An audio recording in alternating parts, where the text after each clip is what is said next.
नमस्कार। समसामयिक विषयों पर आधारित कार्यक्रम विशेष में आप सभी का स्वागत है। मैं हूं प्रीति सिंह। संसद को न केवल बड़ी मात्रा में बल्कि बेहद जटिल काम भी करना पड़ता है। संसद के पास इस कार्य को निपटाने के लिए सीमित समय होता है।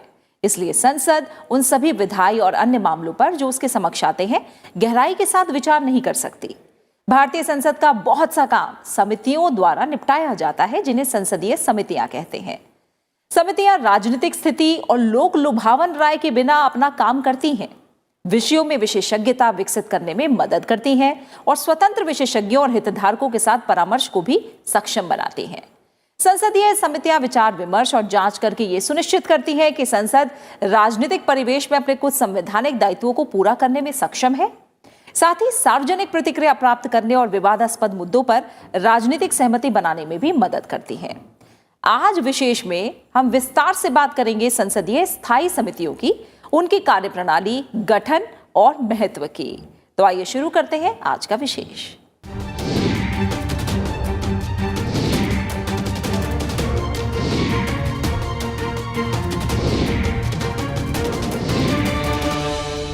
संसद अनेक प्रकार के महत्वपूर्ण कार्यों को पूरा करते हुए भारत के लोकतंत्र में अपनी केंद्रीय भूमिका को निभाती है। हालांकि कई प्रकार के जटिल और महत्वपूर्ण कामों को निपटाने के लिए संसद के पास समय का अभाव रहता है। इसलिए संसद उन सभी विधायी और अन्य मामलों पर गहराई के साथ विचार नहीं कर सकती जो उसके सामने आते हैं। इसके लिए संसद की ओर से विभाग संबंधित संसदीय स्थायी समितियों का गठन किया जाता है।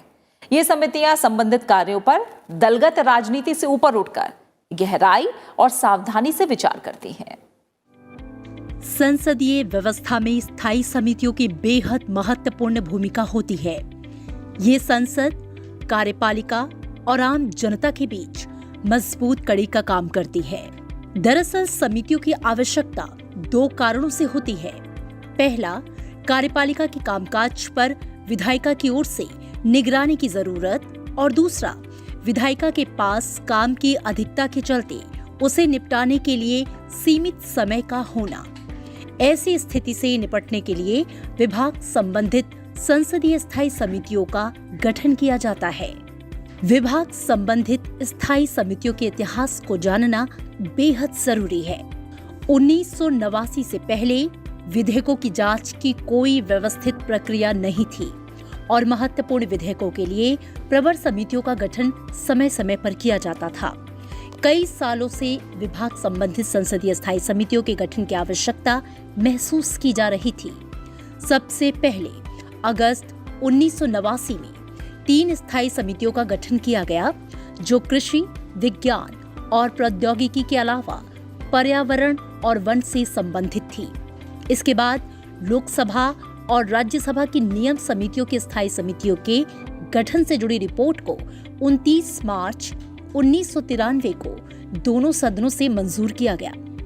इससे विभाग संबंधित स्थायी समितियों के गठन का रास्ता साफ हुआ। मार्च 1993 में 17 विभाग संबंधित संसदीय स्थायी समितियों का गठन करने का फैसला लिया गया। इन समितियों के गठन के साथ ही अगस्त 1989 में गठित की गई 3 विषय समितियों का अस्तित्व समाप्त हो गया। 31 मार्च 1993 को संसद के केंद्रीय कक्ष में आयोजित समारोह में तत्कालीन भारत के उपराष्ट्रपति और राज्यसभा के सभापति के.आर. नारायणन ने औपचारिक तौर पर नई स्थायी समितियों का उद्घाटन किया। इन विभाग संबंधित स्थायी समितियों ने 8 अप्रैल 1993 से काम करना शुरू किया। उस वक्त हर समिति में 45 सदस्य की व्यवस्था की गई। इनमें 15 राज्यसभा सदस्य और लोकसभा के 30 सदस्यों को रखा गया। 13वीं लोकसभा तक विभागीय स्थायी समिति में 45 सदस्य ही होते थे। जुलाई 2004 में ऐसी 7 और विभाग संबंधित स्थायी समितियों का गठन किया गया। इसके साथ ही विभाग संबंधित संसदीय स्थायी समितियों की संख्या बढ़ाकर 24 कर दी गई। लेकिन समितियों के सदस्यों की संख्या 45 से घटाकर 31 कर दी गई। अब विभाग संबंधी स्थायी समिति में राज्यसभा के 10 सदस्य और लोकसभा के 21 सदस्य होते हैं। 24 विभाग संबंधित संसदीय स्थायी समितियों में से 8 को राज्यसभा के सभापति के आधिकारिक क्षेत्र में और 16 को लोकसभा अध्यक्ष के आधिकारिक क्षेत्र में रखा गया। समिति के लिए लोकसभा के सदस्यों का चुनाव लोकसभा अध्यक्ष सदस्यों में से करते हैं और राज्यसभा के सदस्य सभापति की ओर से चुने जाते हैं। 8 समितियों के अध्यक्षों की नियुक्ति राज्यसभा के सभापति करते हैं और बाकी 16 समितियों के अध्यक्षों की नियुक्ति लोकसभा अध्यक्ष करते हैं। इन समितियों का कार्यकाल 1 साल का होता है। किसी भी स्थायी समिति में कोई मंत्री सदस्य नहीं बन सकते। अगर समिति के सदस्यों में से कोई सदस्य मंत्री बन जाता है तो उनकी समिति की सदस्यता खत्म हो जाती है। इन समितियों का गठन और कामकाज राज्यसभा की प्रक्रिया और कार्य संचालन विषयक नियमों के नियम 268 से 277 और लोकसभा की प्रक्रिया और कार्य संचालन विषयक नियमों के नियम 331 सी से 331 एन से नियंत्रित होते हैं। Bureau report, Rajya Sabha TV. विभाग संबंधित स्थायी समितियों का मुख्य उद्देश्य संसद के प्रति कार्यपालिका यानी मंत्रिपरिषद को ज्यादा उत्तरदायी बनाना है, खासकर वित्तीय दायित्व के मामले में। ये समितियां संसद के बजट पर अधिक सार्थक चर्चा में सहायक होती हैं। कामकाज और सदस्यों की संख्या को देखते हुए इन समितियों को मिनी संसद भी कहा जाता है। विभाग संबंधित स्थायी समितियों के गठन के उद्देश्य की बात करें तो सबसे पहला उद्देश्य तो यही है कि संसद इनकी मदद से अपना काम बेहतर ढंग से चला पाती है। समिति किसी भी मामले की पूरी गहराई से जांच करती है। इसका सीधा असर नीति या विधान पर पड़ता है। ये समितियां सभी केंद्रीय मंत्रालयों की अनुदान मांगों, विधायी प्रस्तावों और राष्ट्रीय स्तर की नीतिगत पहलों की गहन जांच पड़ताल करती हैं। इन समितियों को इस बात का अधिकार होता है कि वे वरिष्ठ सरकारी अधिकारियों और अन्य व्यक्तियों को प्रासंगिक मामलों में साक्ष्य के लिए या सूचनाएं हासिल करने के लिए सम्मन कर सकती हैं। विभागीय स्थायी समितियां जनता से भी राय लेती हैं। ये समितियां बिना किसी दबाव के मुद्दों पर चर्चा करती हैं और आम सहमति से उनका समाधान निकालने की कोशिश करती हैं। इसके साथ ही दल बदल विरोधी कानून इन समितियों पर लागू नहीं होता और यही वजह है कि समितियों के निर्णय आमतौर पर दलीय आधार पर नहीं लिए जाते। ये समितियां अपना ध्यान खास मुद्दों पर ही केंद्रित रखती हैं और इसके लिए विशेषज्ञों की मदद भी लेती हैं ताकि उन मुद्दों पर व्यापक रूप से गहराई के साथ जांच की जा सके। स्थायी समितियों के कार्यक्षेत्र में केंद्र सरकार के सभी मंत्रालय और विभाग आते हैं। स्थायी समिति के काम की बात करें तो ये संबंधित मंत्रालय या विभाग की अनुदान मांगों पर विचार करती हैं। ये समितियां राज्यसभा के सभापति या लोकसभा अध्यक्ष की ओर से सौंपे गए विधेयकों की जांच करती हैं। ये समितियां संबंधित मंत्रालय या विभाग के वार्षिक प्रतिवेदनों यानी रिपोर्ट पर विचार करती हैं। इसके साथ ही ये समितियां सदन में पेश राष्ट्रीय आधारभूत लंबी अवधि वाली नीति संबंधी दस्तावेजों पर विचार करती हैं। इसके लिए जरूरी है कि ये दस्तावेज राज्यसभा के सभापति या लोकसभा के अध्यक्ष की ओर से समिति को सौंपे जाएं। हर स्थायी समिति को अनुदान मांगों पर विचार करने के लिए और उसके अनुसार रिपोर्ट तैयार करने के लिए कुछ प्रक्रिया का पालन करना पड़ता है। जब सदन में बजट पर आम चर्चा समाप्त हो जाती है तो सदन की कार्रवाई एक निश्चित अवधि के लिए स्थगित कर दी जाती है। इस अवधि में स्थायी समितियां संबंधित मंत्रालयों की अनुदान मांगों पर विचार करती हैं। समितियां इस अवधि में अपनी रिपोर्ट तैयार करती हैं और इसके लिए और समय नहीं मांगती। बाद में समितियों के प्रतिवेदन यानी रिपोर्ट को ध्यान में रखकर सदन अनुदान मांगों पर चर्चा करता है। हर मंत्रालय की अनुदान मांगों पर अलग अलग रिपोर्ट तैयार की जाती हैं। उसी तरह से स्थायी समितियां विधेयकों की जांच करने और इन पर रिपोर्ट तैयार करने में भी कुछ प्रक्रिया अपनाती हैं। समिति उसके पास भेजे गए विधेयकों के सामान्य सिद्धांतों और खंडों पर विचार करती है। समिति सिर्फ सदन में पेश किए गए और उसके पास भेजे गए विधेयकों पर ही विचार करेगी। समिति दिए गए समय में विधेयकों पर रिपोर्ट सौंपेगी। इन समितियों की कुछ सीमाएं भी हैं। विभाग संबंधी स्थायी समितियां मंत्रालयों या विभाग के दिन प्रतिदिन प्रशासन से जुड़े मामलों पर विचार नहीं करती हैं। आमतौर से उन मामलों पर विचार नहीं होता जो अन्य संसदीय समितियों के विचाराधीन है। दरअसल इनके कार्य का मुख्य केंद्र कार्यपालिका के क्रियाकलापों की दिशा तय करने वाली योजनाएं और नीतियां बनाना है। भारत के संसदीय इतिहास में विभागीय स्थायी समिति प्रणाली का प्रयोग काफी कामयाब रहा है। इन समितियों ने कानून बनाने और जवाबदेही के लिए संसदीय कार्यों को बेहतर बनाने में महत्वपूर्ण योगदान दिया है। Bureau report, Rajya Sabha TV. संसद की कुछ वित्तीय समितियां भी हैं जो स्थायी प्रकृति की हैं। दरअसल ऐसी 3 तरह की वित्तीय समितियां हैं। प्राक्कलन समिति यानी एस्टिमेट्स कमेटी, लोक लेखा समिति यानी पब्लिक अकाउंट्स कमेटी और सरकारी उपक्रमों संबंधी समिति यानी कमिटी ऑन पब्लिक अंडरटेकिंग्स। संसदीय लोकतंत्र में कुछ वित्तीय समितियां बनाई जाती हैं। ये समिति कार्यपालिका से जुड़े वित्तीय मुद्दों की समीक्षा करती हैं, यानी सरकारी वित्तीय व्यवस्था पर संसदीय नियंत्रण का काम करती हैं। ये समितियां सरकार को दिए अपने सुझाव के आधार पर एक कार्रवाई रिपोर्ट भी तैयार करती हैं और उसे संसद में पेश करती हैं। वित्तीय समितियां 3 तरह की होती हैं। प्राक्कलन समिति यानी एस्टिमेट्स कमेटी, लोक लेखा समिति यानी पब्लिक अकाउंट्स कमेटी और सरकारी उपक्रमों संबंधी समिति यानी कमिटी ऑन पब्लिक अंडरटेकिंग्स। सबसे पहले बात प्राक्कलन समिति की। प्राक्कलन समिति में 30 सदस्य होते हैं। ये सभी सदस्य लोकसभा से होते हैं। इस समिति का कार्यकाल 1 साल होता है। इसमें राज्यसभा के सदस्यों को शामिल नहीं किया जाता है।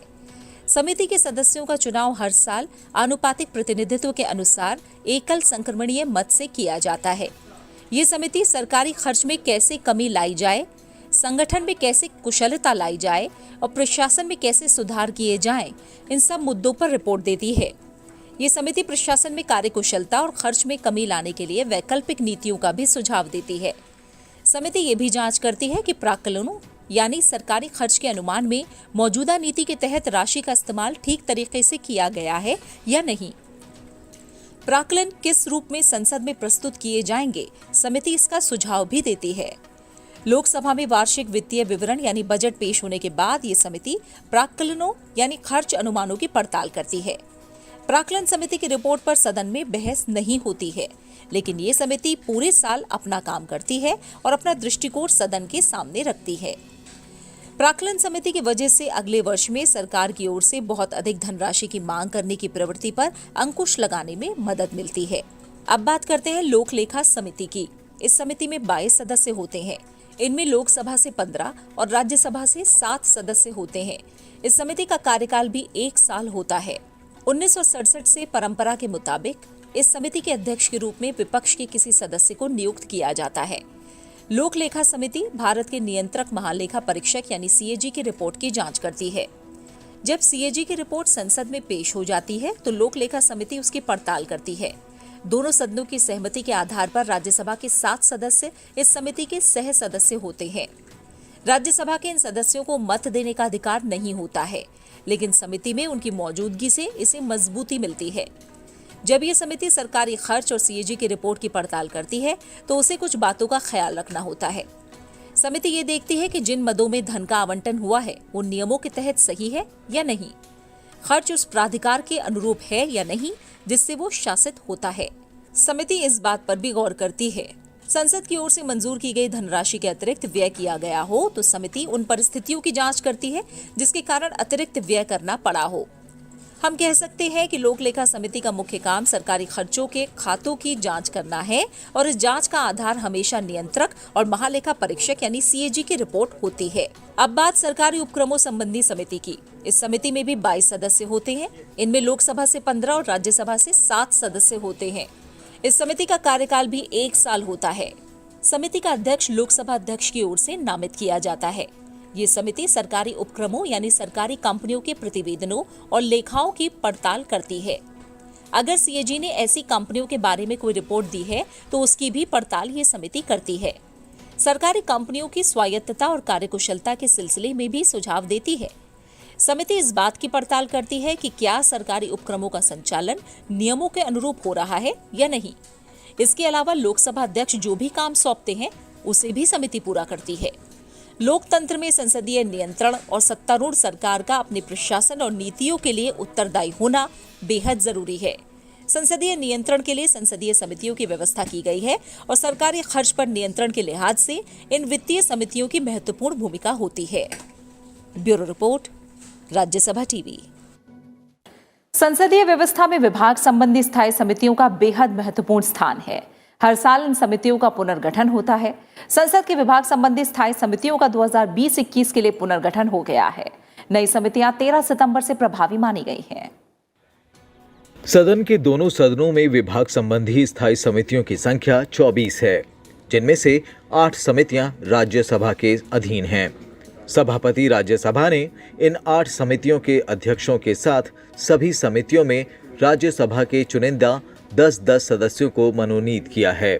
राज्यसभा के तहत वाणिज्य संबंधी स्थायी समिति का अध्यक्ष वी विजय साई रेड्डी को बनाया गया है, जबकि स्वास्थ्य और परिवार कल्याण संबंधी स्थायी समिति का अध्यक्ष प्रोफेसर राम गोपाल यादव, गृह कार्य संबंधी समिति का अध्यक्ष आनंद शर्मा, मानव संसाधन विकास संबंधी स्थायी समिति का अध्यक्ष डॉक्टर विनय पी सहस्त्रबुद्धे, उद्योग संबंधी समिति का अध्यक्ष डॉक्टर के केशव राव, विज्ञान प्रौद्योगिकी और पर्यावरण, वन और जलवायु परिवर्तन संबंधी स्थायी समिति का अध्यक्ष जयराम रमेश को बनाया गया है।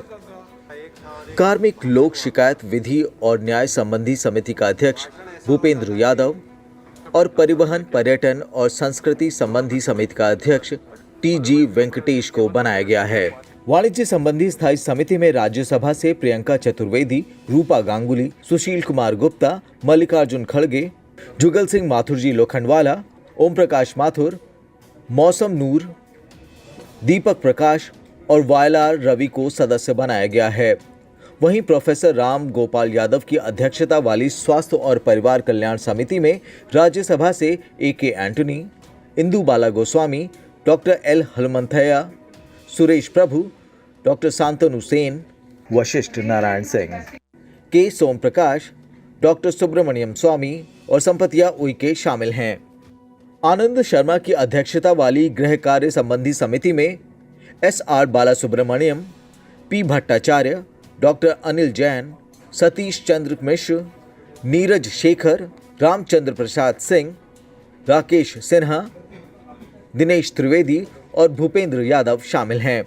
डॉक्टर विनय पी सहस्त्रबुद्धे की अध्यक्षता वाली मानव संसाधन विकास संबंधी स्थायी समिति में राज्यसभा से Arpita Ghosh, Bhubaneswar Kalita, Vishambhar Prasad Nishad, doctor Sasmit Patra, Jyotiraditya M Scindia, Gopal Narayan Singh, Akhilesh Prasad Singh, doctor M Thambi Durai और जी.के. वासन शामिल हैं। डॉक्टर के केशव राव की अध्यक्षता वाली उद्योग संबंधी स्थायी समिति में बीरेंद्र प्रसाद वैश्य, सुभाषीष चक्रवर्ती, श्वेत मलिक, जोस के मणि, रानी नाराह, सुभाष चंद्र बोस पिल्लई, के.सी. राममूर्ति, संजय सेठ और डॉक्टर अमी याज्ञिक शामिल हैं। भूपेंद्र यादव की अध्यक्षता वाली कार्मिक लोक शिकायत और विधि न्याय संबंधी स्थायी समिति में अजय भारद्वाज, राजेंद्र गहलोत, नरेश गुजराल, दीपेंद्र सिंह हुड्डा, सुखेंद्र शेखर रॉय, के.आर. सुरेश रेड्डी, शिव प्रताप शुक्ला, विवेक के तनखा और पी. विल्सन शामिल हैं। जयराम रमेश की अध्यक्षता वाली विज्ञान प्रौद्योगिकी, पर्यावरण, वन और जलवायु परिवर्तन संबंधी स्थायी समिति में अनिल बलूनी, आर.एस. भारती, वंदना चौहान, हिशेला चुंगपा, परिमल नथवानी, भास्कर राव नेकांती, अश्विनी वैष्णव, रवि प्रकाश वर्मा और बिनोय विस्वम शामिल हैं। टी.जी. वेंकटेश की अध्यक्षता वाली परिवहन, पर्यटन और संस्कृति संबंधी स्थायी समिति में Prasanna Acharya, Raj Babbar, Sambhaji Chhatrapati, doctor Sonal Mansingh, Derek O'Brien, Tiruchi Siva, Dharmapuri Srinivas, Vinay Dinu Tendulkar और के.सी. वेणुगोपाल शामिल हैं। Bureau report, Rajya Sabha TV. और अब बात करते हैं लोकसभा की विभाग संबंधित स्थायी समितियों की। संसद की विभाग संबंधित कुल 24 स्थायी समितियों में से 16 समितियों के अध्यक्ष लोकसभा से चुने जाते हैं। आइए जानते हैं लोकसभा अध्यक्ष द्वारा नामित 16 समितियों और उनके अध्यक्षों के बारे में। संसद की विभाग संबंधी 24 स्थायी समितियों में से 16 समितियां लोकसभा के अधीन होती हैं और इनके अध्यक्ष लोकसभा से चुने जाते हैं। लोकसभा अध्यक्ष ने इन 16 समितियों के अध्यक्षों के साथ हर समिति में लोकसभा के 21 सदस्यों को मनोनीत कर दिया है। नई समितियां 13 सितंबर से प्रभावी मानी गई हैं। लोकसभा के तहत कृषि संबंधी स्थायी समिति का अध्यक्ष पीसी गद्दीगौदर को नियुक्त किया गया है, जबकि रसायन और उर्वरक संबंधी स्थायी समिति का अध्यक्ष कनिमोई करुणानिधि को और कोयला और इस्पात संबंधी समिति का अध्यक्ष राकेश सिंह को नियुक्त किया गया है। इसके साथ ही रक्षा संबंधी स्थायी समिति का अध्यक्ष जुएल ओराम को और ऊर्जा संबंधी समिति का अध्यक्ष राजीव रंजन सिंह को नियुक्त किया गया है। इसके अलावा विदेश मामलों संबंधी समिति का अध्यक्ष पीपी चौधरी को और वित्त संबंधी समिति का अध्यक्ष जयंत सिन्हा को बनाया गया है। लोकसभा सदस्य सुदीप बंदोपाध्याय को खाद्य, नागरिक आपूर्ति और सार्वजनिक वितरण संबंधी समिति का अध्यक्ष नियुक्त किया गया है। सूचना प्रौद्योगिकी संबंधी समिति का अध्यक्ष डॉक्टर शशि थरूर को नियुक्त किया गया है। वहीं श्रम कल्याण संबंधी समिति का अध्यक्ष भर्तृहरि मेहताब को नियुक्त किया गया है। इसके साथ ही पेट्रोलियम और रसायन संबंधी समिति का अध्यक्ष रमेश बिधूड़ी को नियुक्त किया गया है। इन समितियों के अलावा राधा मोहन सिंह को रेल संबंधी स्थायी समिति का अध्यक्ष नियुक्त किया गया है। इसके साथ ही ग्रामीण विकास संबंधी समिति का अध्यक्ष प्रताप राव जाधव को और सामाजिक न्याय और अधिकारिता संबंधी समिति का अध्यक्ष रमा देवी को नियुक्त किया गया है, जबकि शहरी विकास संबंधी स्थायी समिति का अध्यक्ष जगदम्बिका पाल को और जल संसाधन संबंधी समिति का अध्यक्ष डॉक्टर संजय जायसवाल को नियुक्त किया गया है। संसद के विकास संबंधी प्रत्येक समिति में अधिकतम 31 सदस्य होते हैं, जिनमें से 21 सदस्यों को लोकसभा अध्यक्ष नामित करते हैं, जबकि 10 सदस्यों को राज्यसभा के सदस्य मनोनीत करते हैं। Bureau report, Rajya Sabha TV. और इसी के साथ आज के विशेष में फिलहाल इतना ही। आप हमारे इस कार्यक्रम को YouTube पर भी देख सकते हैं और अपनी राय और सुझाव हमारे साथ साझा कर सकते हैं। इनका हम बेसब्री से इंतजार करते हैं। बने रहिए राज्यसभा टीवी के साथ। नमस्कार।